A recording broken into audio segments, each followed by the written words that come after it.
Hello everyone. In this session, we are going to discuss about 20 important MCQs on JavaScript. Question number one is, which of the following methods can be used to display the data in some form using JavaScript?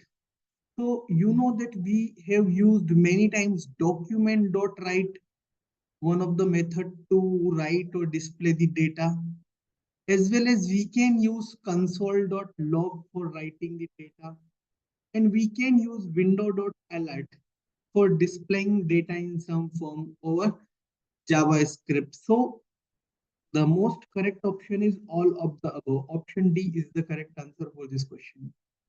Question number two is, which of the following methods is used to access HTML elements using JavaScript? So you know that we can use HTML elements using get element by ID method, as well as we can do it so by get element by class name method. Both are valid. Thus, option C is the correct answer for this question. Question number three is, what keyword is used to check whether a given property is valid or not? So in JavaScript, if we want to check that whether the given property is true or not, we need to use in, right? In keyword is there. So option A is the correct answer. Question number four is, what is the correct way to write a JavaScript array? So for writing JavaScript array, where colors, that is okay, where colors, and thereafter, you know, we need to use this rectangular braces. Inside that, we can create our strings or our elements under double quotes separated by comma. So option B is the correct answer. Question number five is, which of the following is not a correct way to define a variable in JavaScript?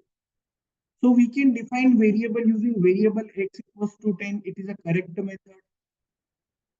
We can use let y equals to 20 for defining any variable. It is also a correct method.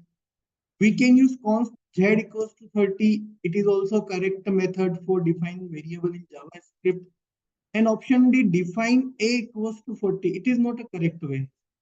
In the question, it is not a correct way, right? D option is not a correct way for defining variable. Thus, D is correct answer for this question number 5 here. Question number 6 is, how do you add comment in JavaScript? So there are two methods. Basically, you can directly do to forward slashes and you can write your comment, as well as you can use forward slash and then asterisk symbol. You can add your comment and you can close it like this. So both A and B are the correct answer for it. Okay. Question number 7. What is the correct syntax for a for loop in JavaScript? You know, for loop is having three parts. First part is initialization, and the second part is condition check, or you can say that conditional check part is there, and third part is updation. Correct? Now, if you can see, option A is itself correct for I equals to 0. It is the initialization of variable I. I is less than equals to 5, conditional check, and I plus plus, that is updation. So option A is the correct answer. Question number 8.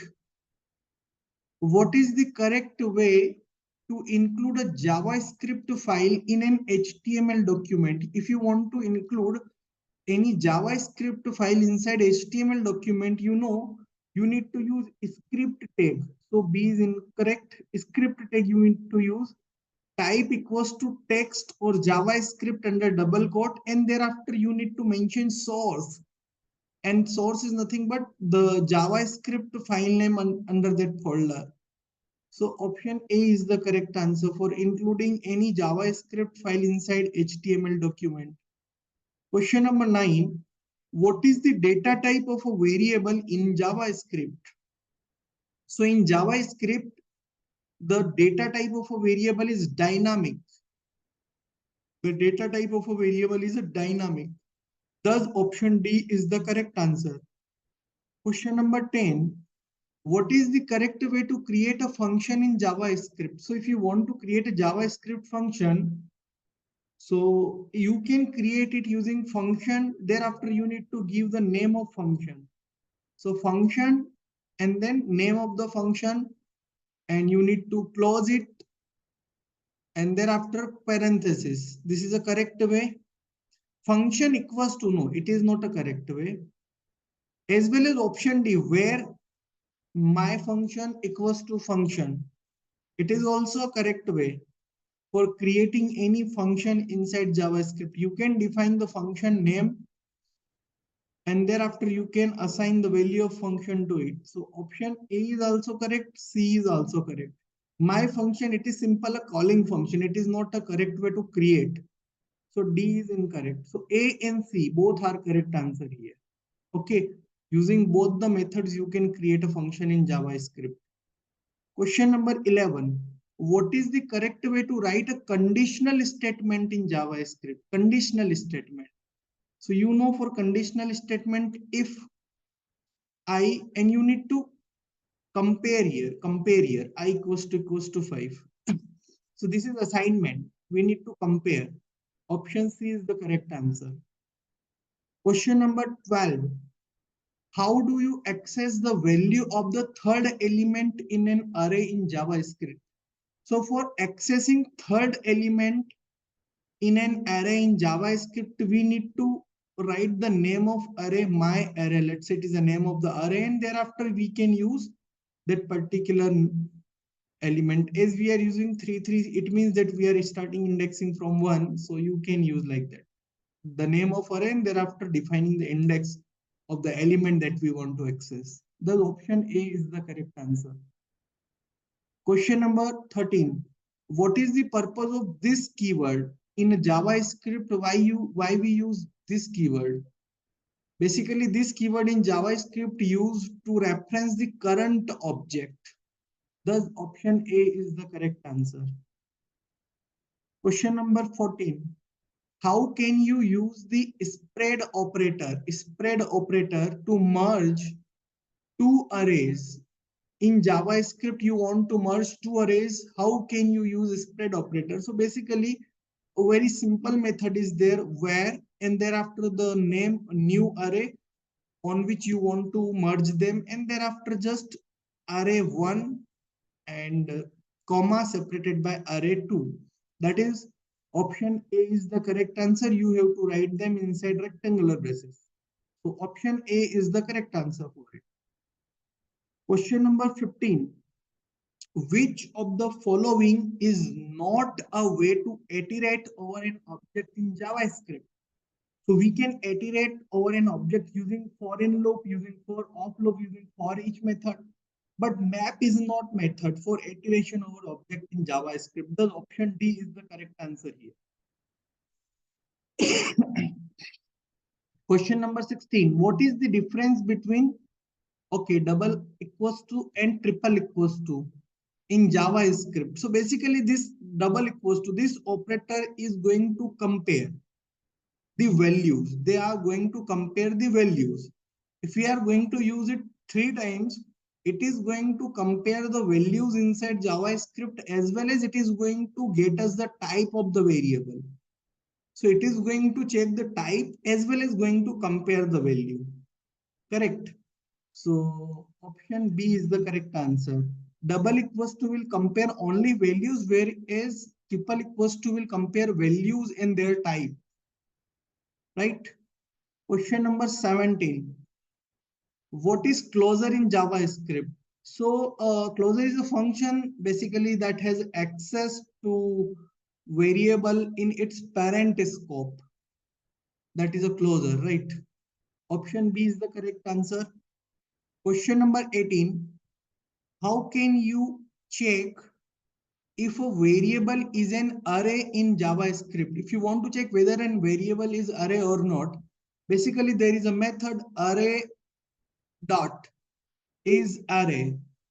If the variable is array, it is going to return true. If it is not an array, it is going to return false. So option C, using the array dot is array method, we can check whether a variable is an array or not in Java. Option C is correct answer for it.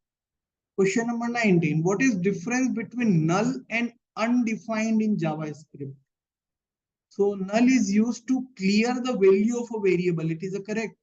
Null is basically used to clear the value of a variable, whereas undefined means that variable has been declared but has not been assigned any value. That is undefined.